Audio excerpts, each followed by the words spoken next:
help me reach 1,000 subscribers. Please like the video and share your thoughts on the video.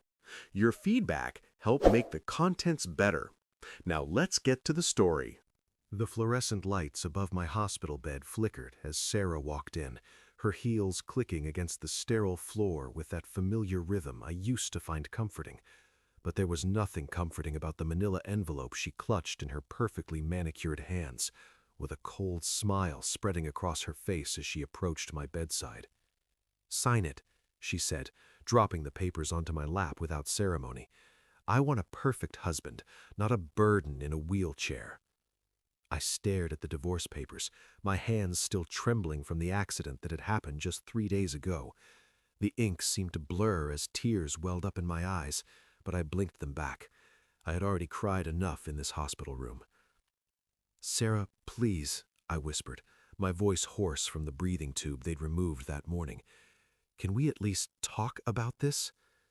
She laughed, actually laughed, and the sound echoed off the walls like broken glass. "Talk? What's there to talk about, James? You're paralyzed from the waist down. The doctors said you might never walk again. I didn't sign up for this. I married a successful architect, not someone who needs help going to the bathroom." "My name is James Mitchell, and I'm 34 years old. Just last week I was on top of the world. I had built one of the most successful architecture firms in Chicago, designing buildings that changed skylines and won awards. My wife Sarah was a marketing executive at a Fortune 500 company, and together we were what everyone called a power couple. We had the penthouse apartment, the luxury cars, the vacation home in the Hamptons. We had everything, except, apparently, the kind of love that survives when life gets hard. The accident happened on a Tuesday morning. I was driving to meet a client when a drunk driver ran a red light and slammed into my car at 60 miles per hour. The impact crushed my spine, shattered my pelvis, and broke both of my legs in multiple places. The paramedics said I was lucky to be alive. Sarah's expression right now made me question that assessment. If you're listening right now, help me prove something wrong. My mother said I wouldn't even reach 1,000 subscribers, but I believe stories like this deserve to be heard. Help me show her that these stories matter. I picked up the pen she'd thrown on the bed beside the papers. My hand shook, not from fear or hesitation, but from the medication they had me on for the pain. "What about the hospital bills?" I asked quietly. "Pay them yourself," she said, her voice dripping with venom. "I'm not going to drain my savings for your medical expenses. You're a big, successful architect, aren't you? You figure it out." I looked at her, really looked at her, and wondered how I'd never seen this side of her before. Or maybe I had seen glimpses of it over our 5 years of marriage, but had chosen to ignore them. The way she'd gotten angry when I wanted to help my younger brother with his college tuition, the fit she threw when I suggested we donate to the Children's Hospital charity, the constant need for more expensive things, flashier jewelry. "Okay," I said, simply, and signed the papers. The smile that spread across her face was one of pure satisfaction. She grabbed the papers before the ink could even dry, clutching them to her chest like they were a winning lottery ticket. "I'll have my lawyer file these immediately," she said, already turning toward the door. "Oh, and James, I'm keeping the apartment. My lawyer says since you'll need a ground floor place anyway for your wheelchair, it only makes sense. Don't bother coming back. I've already had your things moved to a storage unit." She walked out, and I didn't stop her. I just lay there in that hospital bed, staring at the ceiling tiles and counting the water stains, feeling more paralyzed by her betrayal than by my broken spine. My phone buzzed on the bedside table. The Angela handed it to me, and I saw a text from my business partner, David Chen. "Just heard about Sarah. I'm so sorry, man. Don't worry about the firm. We've got everything covered. You focus on recovery. Also, you might want to call your accountant. There's something you should know about the prenup." The prenup. I had almost forgotten about it. Sarah had insisted we sign one before we got married, claiming it was just a formality, that her parents required it. I'd signed it without really reading it carefully because I was in love and stupid and thought we'd be together forever. I called my accountant, Richard, who picked up on the first ring. James, I've been trying to reach you, he said urgently. I heard what happened with Sarah. Listen, you need to know something about that prenup you signed. What about it? It has an infidelity clause. If either party is proven to have committed adultery during the marriage, they forfeit all claims to marital assets and have to pay substantial penalties. I helped you draft it, remember? Sarah's lawyer wanted to include it to protect her assets, but we made sure it went both ways. I sat up straighter in the bed, ignoring the pain that shot through my back. What are you saying, Richard? I'm saying that if Sarah has been unfaithful, she gets nothing. In fact, she'd owe you quite a bit based on the formula we established. Your share of the apartment, half of her investment accounts, and a penalty payment of $500,000. My mind started racing. Sarah had been distant for months before the accident, always working late, always on her phone, always making excuses about why she couldn't make dinner or why she needed to travel for work. I had attributed it to stress, to her demanding job, to the normal ebb and flow of marriage. But what if it had been something else? Richard, I need you to do something for me, I said slowly. I need you to hire a private investigator, the best one you can find. I have a feeling Sarah's rush to divorce me isn't just about my accident. Consider it done. I know just the person. Her name is Monica Price, and she's the best in the business. If Sarah's been stepping out on you, Monica will find the evidence. Over the next 2 weeks, while I underwent surgery after surgery and spent grueling hours in physical therapy, Monica Price did what she did best. She followed Sarah, documented her movements, and uncovered a secret that would have destroyed me if I hadn't already been broken. Sarah was having an affair, and not just any affair, but a long-term relationship with Marcus Webb, the CEO of the company where she worked. It had been going on for 8 months, starting right around the time she suggested we stop trying for kids because she wanted to focus on her career. Monica's report was thorough and damning. Photos of Sarah and Marcus entering hotels together, credit card statements showing gifts purchased for him, text messages recovered from her cloud backup that were explicit enough to make me sick, calendar entries for their meetups disguised as business meetings. But the best part, the part that made everything click into place, was the email Monica found 2 days before my accident. I can't wait much longer, baby. I need to figure out a way to leave James without losing everything in the divorce. He's so blind to everything, so wrapped up in his buildings and his designs. Maybe I should just wait until his firm goes public next year. Then I can divorce him and really cash in. Just be patient with me a little longer. I promise it'll be worth it. My firm was scheduled to go public in 6 months. The IPO valuation put my shares alone at approximately $18 million. Sarah had been planning to wait, to cash in on that windfall and then leave me anyway. But then the accident happened, and she saw an opportunity. If she divorced me while I was injured and vulnerable, she could play the victim in public while following the prenup she thought protected her.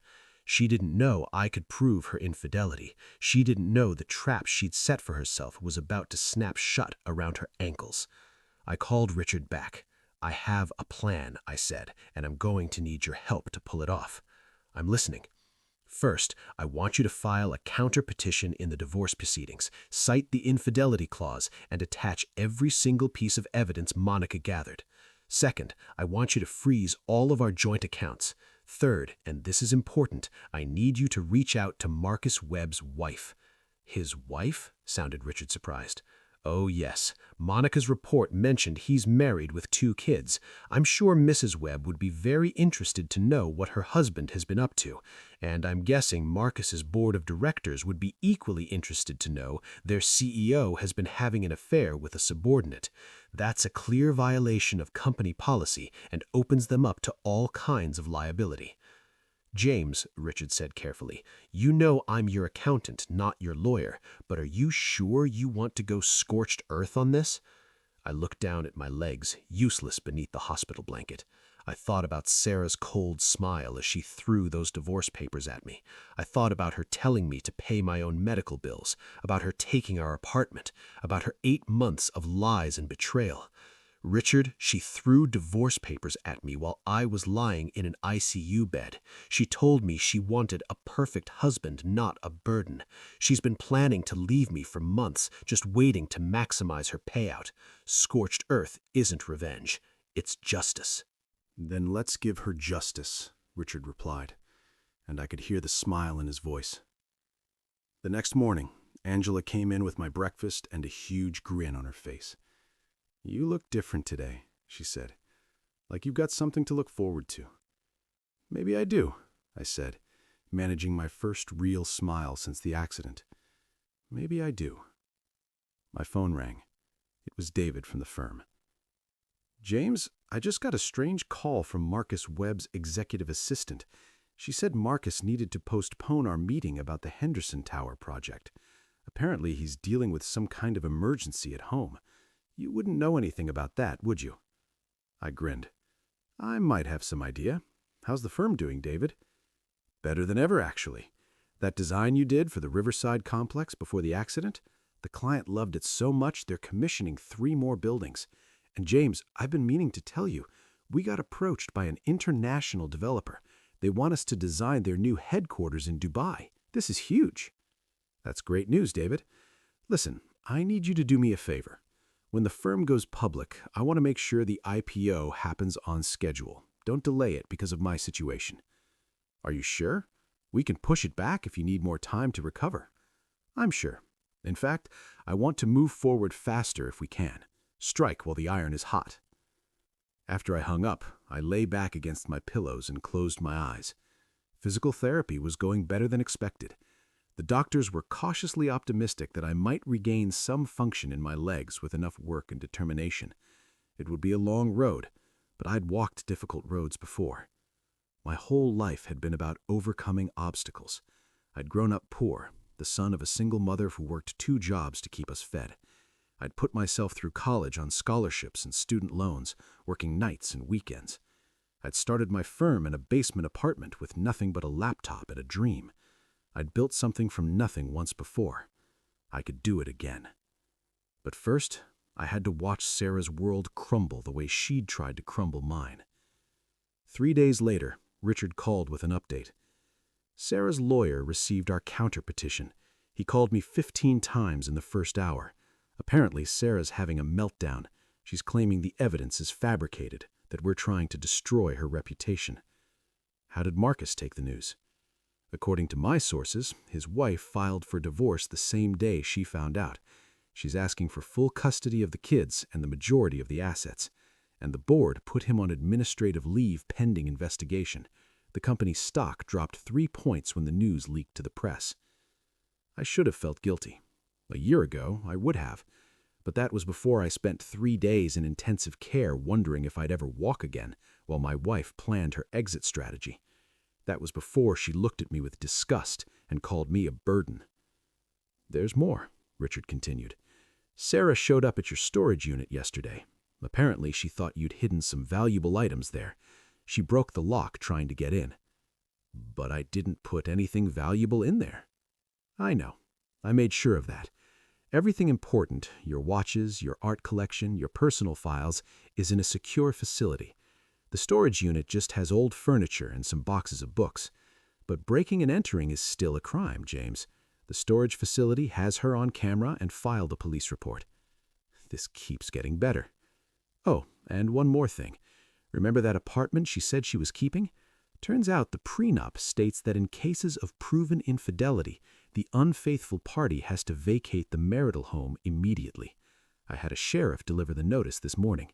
She has 30 days to move out." I couldn't help it. I started laughing. It hurt my still healing ribs, but I couldn't stop. Angela came running in, worried something was wrong. But when she saw me laughing, she started laughing too without even knowing why. "What's so funny?" she asked when I finally caught my breath. "Justice, Angela. Justice is funny sometimes." That night, I got a call from a number I didn't recognize. Against my better judgment, I answered it. "James?" It was Sarah, and her voice was nothing like the cold, confident tone she'd used when she handed me those divorce papers. She sounded panicked, desperate. "James, please, we need to talk." I don't think we have anything to talk about, Sarah. You made yourself perfectly clear in the ICU. I made a mistake. I was scared and overwhelmed. I wasn't thinking clearly. The accident shook me up and I panicked. But we can work through this. We can go to counseling. You want to go to counseling? I kept my voice calm, almost amused. The same counseling you refused when I suggested it a year ago? James, please. Marcus meant nothing. It was just a stupid mistake. I love you. I've always loved you. No, Sarah. You love what I can provide.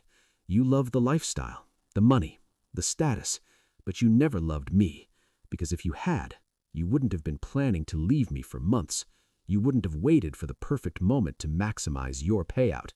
You definitely wouldn't have thrown divorce papers at me while I was lying in a hospital bed. Wouldn't have thrown divorce papers at me while I was lying in a hospital bed. Someone told you about Marcus, she said, her voice turning hard. Who was it? Was it that nurse? I knew she was too friendly. It doesn't matter who told me. What matters is that it's true. 8 months, Sarah. 8 months you lied to my face. 8 months you let me believe we were working toward a future together while you planned your escape. Those messages, those photos, they can be explained. It wasn't what it looked like. Really? So you didn't tell Marcus you were waiting to divorce me until after the firm went public? You didn't call me blind and wrapped up in my work? You didn't plan this whole thing? Her silence was answer enough. I'll see you in court, Sarah, I said and hung up. She called back 17 times. I blocked her number. The next few weeks were a blur of physical therapy, legal meetings, and slowly rebuilding my strength. The doctors were amazed at my progress.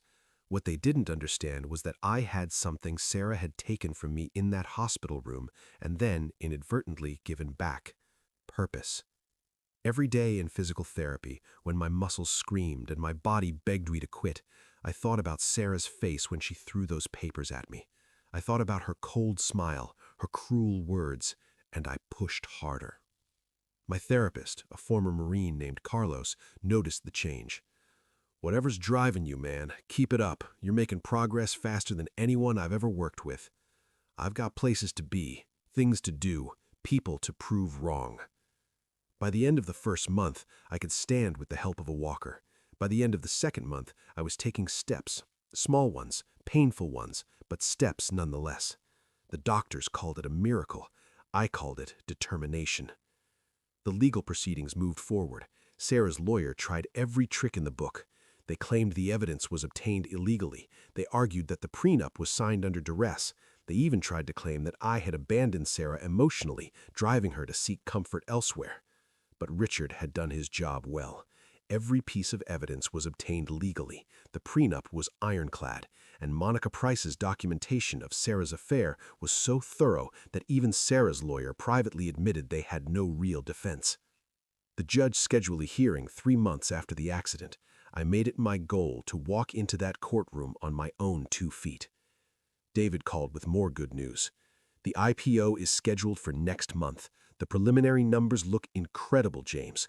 We're looking at a valuation of $25 million for your shares, not 18. The international contracts really boosted our profile. That's fantastic, David. Make sure everything is ready to go. I want this to happen before the divorce is finalized. You're really going to make her watch what she gave up, aren't you? No, David. I'm going to make her pay for what she tried to take. The day before the hearing, I stood in front of the mirror in my rehabilitation center room. No walker, no cane, just me and my own 2 feet. I took 1 step, then another, then another. I walked across the room and back. My legs trembled and sweat poured down my face, but I did it. Angela watched from the doorway, tears streaming down her face. I knew you could do it, baby. I knew it from the first day I met you. You've got that fighter spirit. Thank you, Angela, for everything. You kept me going when I wanted to give up. That's my job, honey. But you did the hard part. You never stopped fighting. The next morning, I put on my best suit, the navy one Sarah always said made me look like I owned the world.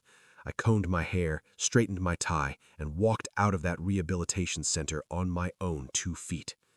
David met me outside the courthouse. His eyes widened when he saw me walking toward him without assistance. James? How? The doctors said... The doctors said I might never walk again. They said might. I decided to prove them wrong. We walked into the courthouse together, my steps slow but steady. I saw Sarah before she saw me. She was standing with her lawyer, her back to the entrance. She'd lost weight, I noticed. Her designer suit hung a little loose on her frame, and her hair didn't have its usual perfect shine. Then she turned and saw me walking toward her. The color drained from her face. Her mouth opened and closed like a fish out of water. She grabbed her lawyer's arm to steady herself. "James," she whispered as I approached, "you're walking?" "Surprised?" I asked, keeping my voice pleasant. "I thought you said I'd be a burden in a wheelchair forever. Guess you were wrong about that, just like you were wrong about a lot of things." Her lawyer, a sharp-looking woman named Patricia Chen, stepped forward. "Mr. Mitchell, perhaps we could discuss a settlement before we go before the judge. I think we can reach an agreement that's beneficial for both parties." "I'm not interested in an agreement. I'm interested in justice." We entered the courtroom and the hearing began. Sarah's lawyer presented their case first, trying to paint Sarah as a victim of a loveless marriage who had sought comfort in the arms of another man. They tried to argue that the prenup was too harsh, that the penalties were excessive. Then it was our turn. Richard presented the evidence methodically. The photos, the text messages, the emails, Sarah's own words condemning her. The timeline showing she'd planned to leave me long before the accident, just waiting for the right moment to maximize her payout. He presented the email about waiting for the IPO. He showed the judge the messages where Sarah had called me blind and oblivious. He demonstrated clearly that this wasn't a case of a woman seeking comfort, but a calculated plan to commit fraud. The judge, a stern woman in her 60s named Judge Martinez, looked at Sarah with undisguised disgust. "Mrs. Mitchell," she said, "in my 25 years on the bench, I've seen a lot of divorces. I've seen people behave badly, but I have rarely seen such calculated, cold-blooded manipulation as what's been presented here today. You didn't just commit adultery. You planned to defraud your husband, and you executed that plan while he was at his most vulnerable." Sarah opened her mouth to speak, but Judge Martinez held up her hand. "I don't want to hear it. The prenuptial agreement is clear and valid. Based on the evidence presented, I'm finding in favor of Mr. Mitchell on all counts. Mrs. Mitchell, you will forfeit all claims to marital assets. You will pay Mr. Mitchell the sum of $500,000 as stipulated in the prenuptial agreement. You will vacate the marital home within 30 days. Furthermore, Mr. Mitchell is entitled to half of your investment accounts and retirement funds, which he has graciously agreed to waive in exchange for you covering your own legal fees. Do you understand?" Sarah's lawyer stood up. "Your Honor, my client doesn't have $500,000 in liquid assets." "Then I suggest she figure out how to get it. She should have thought about that before she decided to betray her marriage vows. We're adjourned." I stood, steady on my feet, and walked out of that courtroom without looking back. I could hear Sarah crying behind me, her lawyer trying to console her, but I didn't care. That chapter of my life was closed. Outside the courthouse, Richard shook my hand. "That went better than I expected.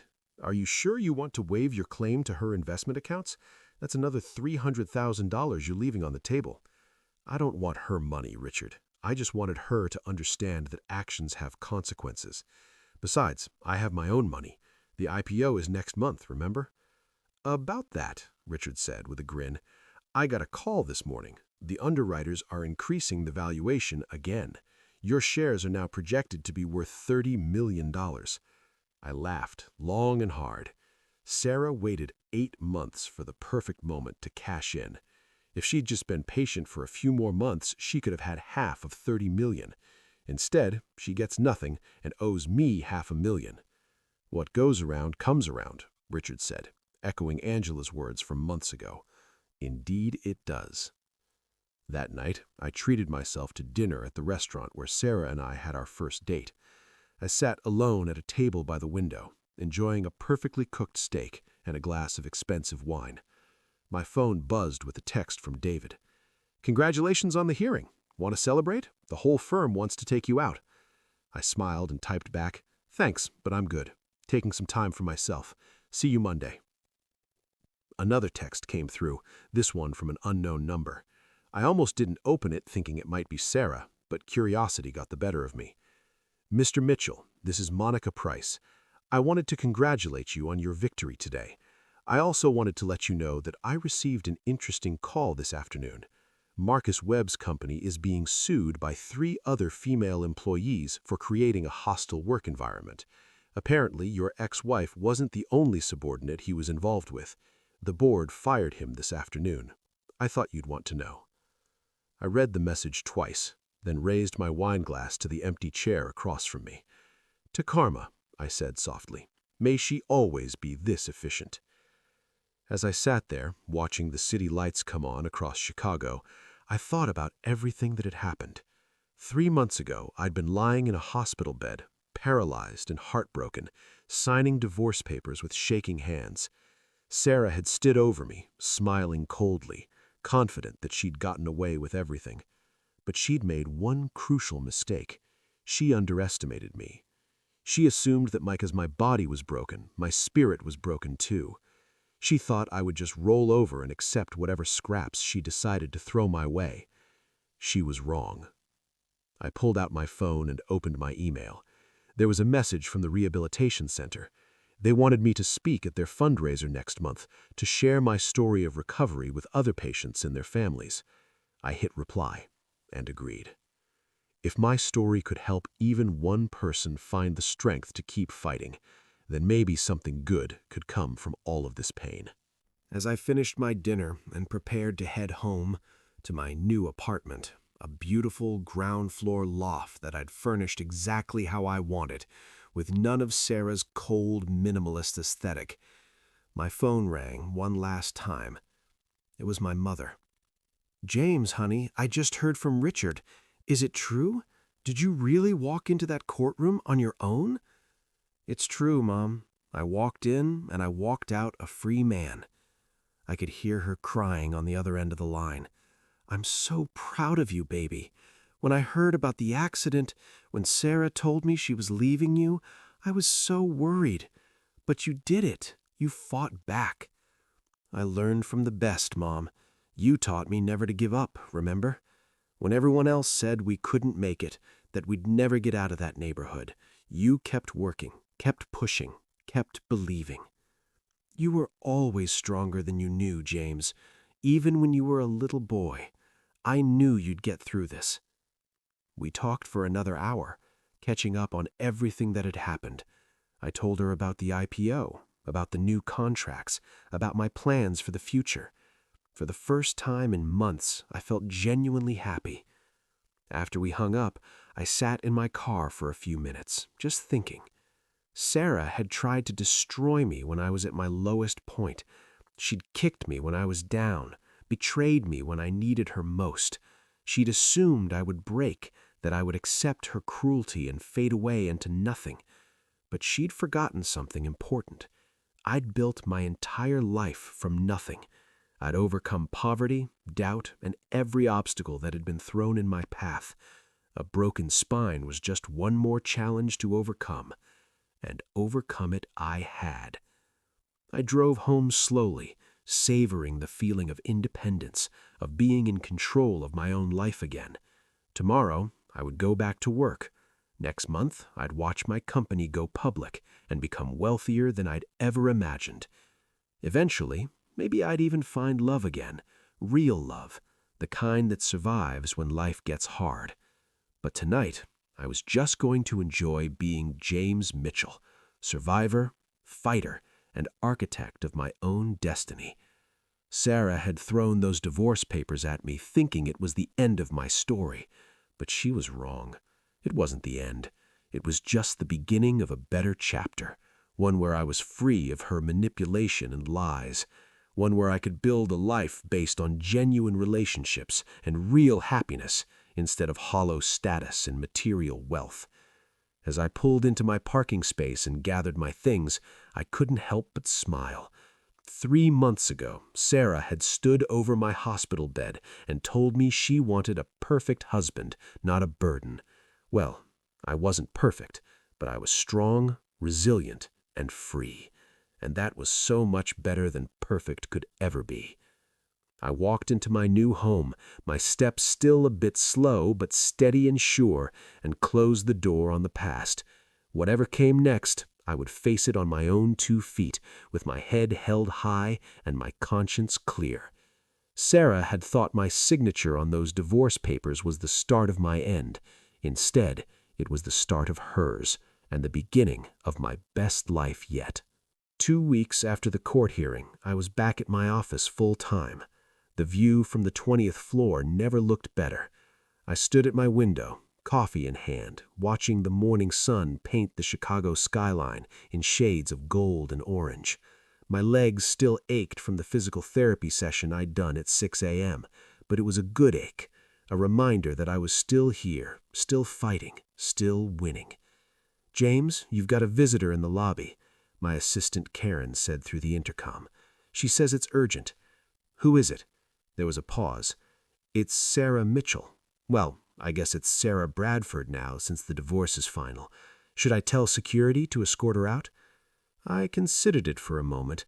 Part of me wanted nothing more than to never see her face again, but curiosity won out. "No, send her up, but stay close to my office just in case." "You got it, boss." 5 minutes later, Sarah Mitchell walked into my office, and I barely recognized her. The polished, put-together woman I'd married was gone.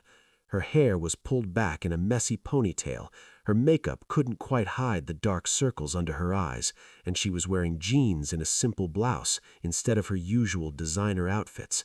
She looked like she'd aged 5 years in 3 months. "James," she said, her voice small and uncertain, "thank you for seeing me." "I have 5 minutes," I said, not offering her a seat. I stayed standing by my desk, arms crossed. "What do you want, Sarah?" She swallowed hard, her eyes darting around the office. "I wanted to apologize for everything, for what I did to you, for how I treated you in the hospital, for the affair. I was wrong, and I'm sorry." "Okay," I said simply. She blinked, clearly expecting more. "That's it? Just okay?" "What do you want me to say, Sarah?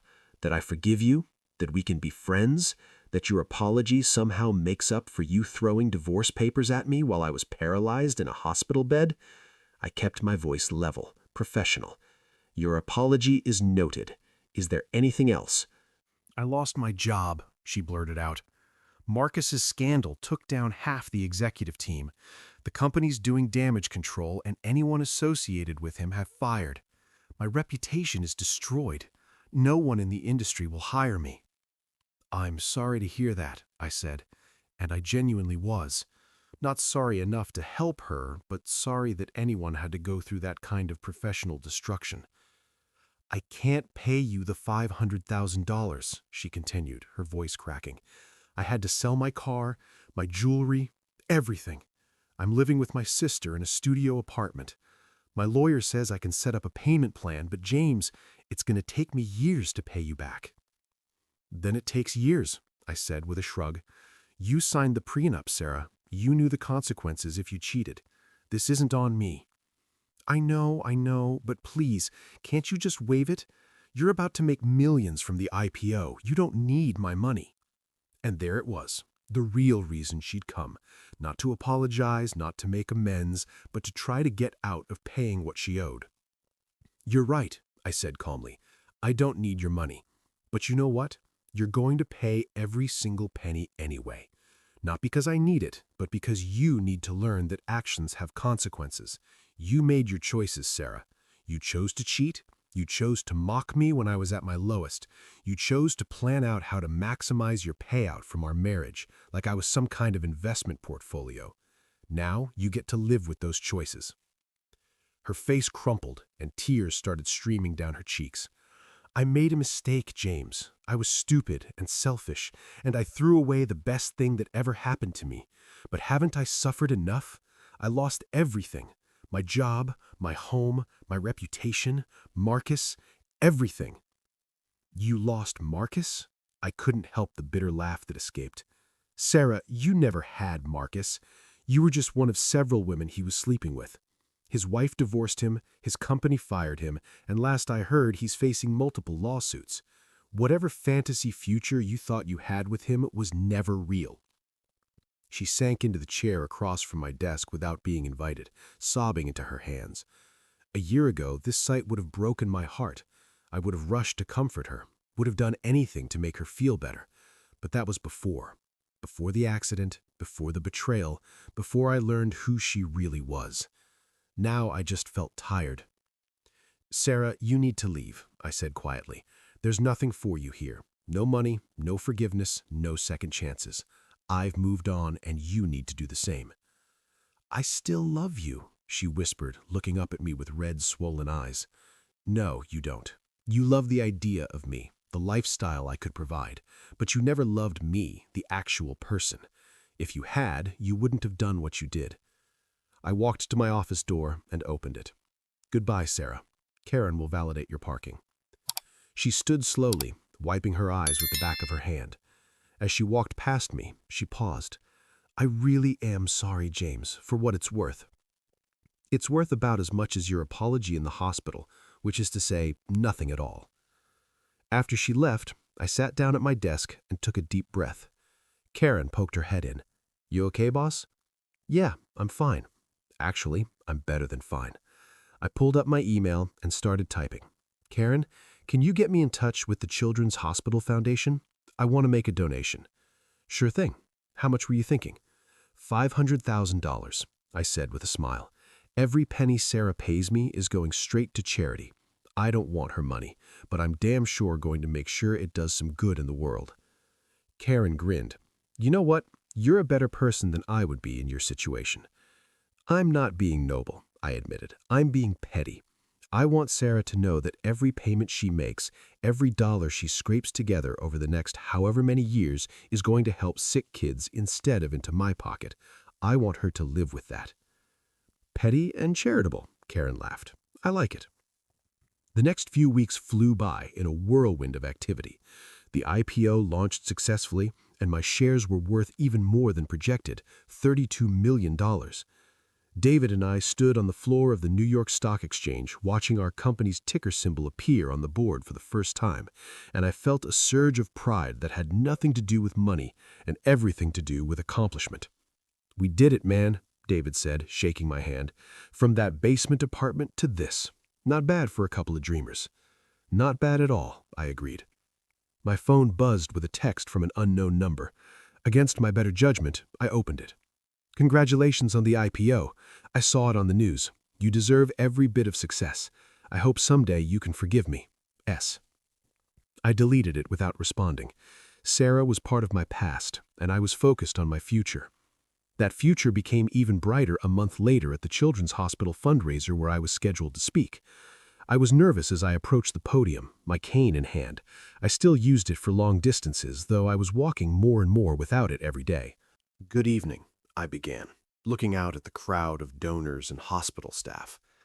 3 months ago, I was lying in a hospital bed, paralyzed from the waist down, being told I might never walk again. Today, I'm standing here in front of you, and I'm donating $500,000 to this incredible institution. The crowd applauded, but I held up my hand. Before you think I'm some kind of hero, let me tell you where that money came from.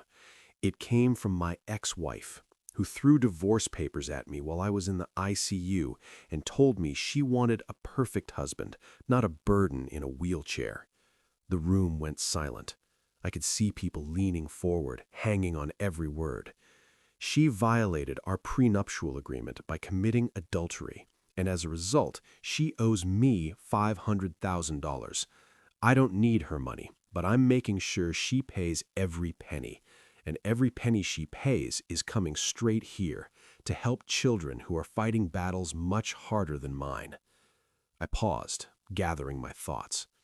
You see, when I was at my lowest point, lying in that hospital bed, I had a choice.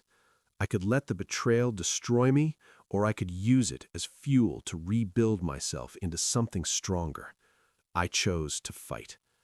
I chose to prove everyone wrong. The doctors who said I'd never walk, the wife who called me a burden, the part of myself that wanted to give up. My voice grew stronger as I continued. Every child in this hospital is facing that same choice every single day, and they need our support, our resources, our hope. So yes, I'm donating $500,000, but more than that, I'm donating my story. Because if someone like me, who lost everything, can find a way to turn pain into purpose, then maybe these kids can too. The applause when I finished was thunderous. People stood, and I saw more than a few people wiping their eyes. After the speech, as I was making my way through the crowd of well-wishers, a woman approached me. She was in her early 30s, with kind eyes and a warm smile, wearing a doctor's coat. "Mr. Mitchell, I'm Dr. Elena Rodriguez. I'm one of the pediatric oncologists here. That was an incredible speech." "Thank you, Dr. Rodriguez. Please call me James." "Only if you call me Elena," she said with a smile. "I wanted to thank you personally. Your donation is going to help so many kids. We're going to be able to fund a new treatment program that we've been trying to get off the ground for years." We talked for a while about the hospital's programs, about the kids she treated, about the challenges they faced. There was something about Elena, a genuine warmth and passion that I found incredibly attractive. When the event ended, I found myself not wanting the conversation to stop. "Elena, would you like to grab coffee sometime? I'd love to hear more about your work." She smiled, and I swear the room got brighter. "I'd like that, James. I'd like that a lot." As I drove home that night, I thought about how much my life had changed in just 4 months. I'd gone from married and paralyzed to walking and divorced, from broken to stronger than I'd ever been, from a man who thought his life was over to someone with an exciting future ahead. My phone buzzed with another text from Sarah. "I saw your speech on the hospital's social media. You're giving all my payments to charity? That's what you're doing with the money?" I typed back quickly. "Every single penny. You wanted to know what I'm doing with your money. I'm making sure something good comes from your betrayal. You get to spend the next few years knowing that your selfishness is helping sick children." Her response came immediately. "You're cruel." "No, Sarah, I'm just done letting you hurt me. There's a difference." I blocked her number after that. She'd already taken up too much space in my life, in my thoughts, in my heart. It was time to let go completely. The date with Elena went wonderfully. We met for coffee on a Saturday morning, and before I knew it, 3 hours had passed, and we'd moved from coffee to lunch.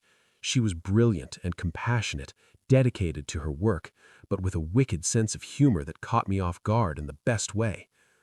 "So," she said, as we shared a dessert, "do you always donate $500,000 to impress women, or am I just special?"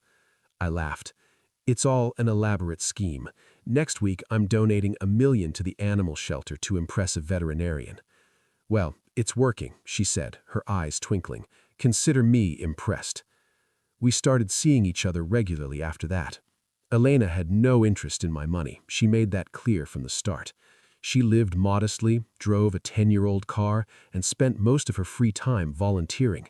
She was everything Sarah wasn't: genuine, caring, selfless. "You know what I love about you?" she told me one night as we walked through Millennium Park, my steps steady and sure without even a cane now. "You turned your pain into something beautiful. Instead of becoming bitter, you became better." "I had good motivation," I said, squeezing her hand, "and I'm meeting some pretty amazing people as a result." 3 months into our relationship, Sarah showed up at my apartment building. The doorman called up to ask if he should let her in, and I told him absolutely not. But she waited in the lobby, and when I came down the next morning for my run, yes, I was running now, slowly but surely, she was still there. "James, please, just 2 minutes," she begged as I tried to walk past her. I sighed and stopped. "What is it, Sarah?" "I saw you," she said quietly. Last week, at that restaurant downtown, you were with someone. A woman. She was beautiful, and you looked so happy, and I realized what I threw away. Sarah, you didn't throw me away. You threw away a version of me that never really existed. The person you married was someone you created in your head, someone who existed only to provide you with a lifestyle. The real me, the person who could get hurt, who could have problems, who needed support, you never wanted that person. That's not true, she protested. It is true. And you know what? I'm grateful for that now, because if you hadn't shown me who you really were, I might have spent the rest of my life with someone who only loved me conditionally. Now I'm with someone who sees all of me, the successful architect, the accident survivor, the guy who still has bad days and needs help sometimes, and she loves all of it. Sarah's face crumpled. You're in love with her.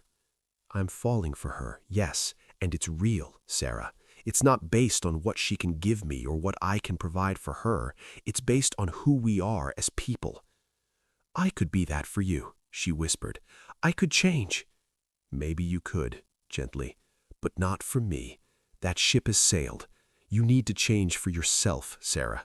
You need to figure out who you are when you're not using someone else for their money or status. Until you do that, you're going to keep making the same mistakes. I left her standing there in the lobby and went for my run. It was cruel, maybe, but it was also honest. Sarah needed to hear the truth, even if it hurt. When I got back, she was gone. But there was a note slipped under my door. You're right, about all of it. I'm sorry I couldn't be the person you deserved. I hope you're happy with her. You deserve happiness. S.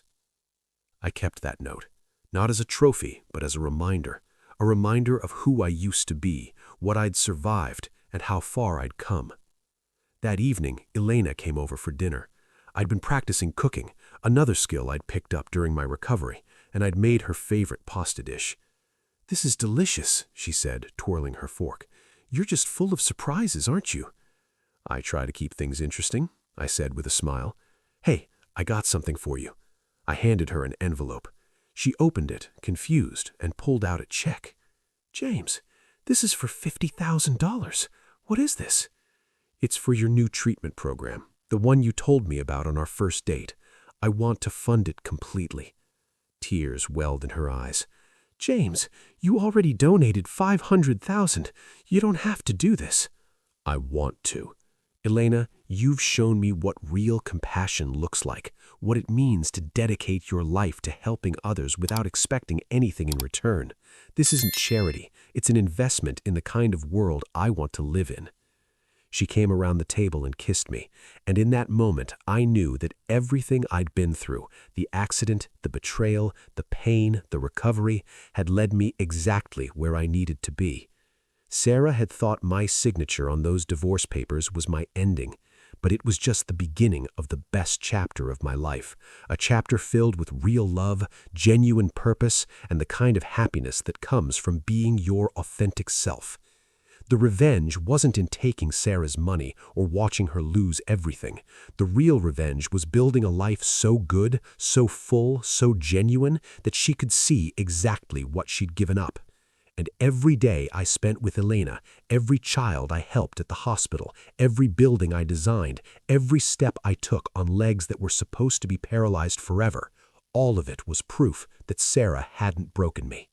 She'd just cleared the way for something better.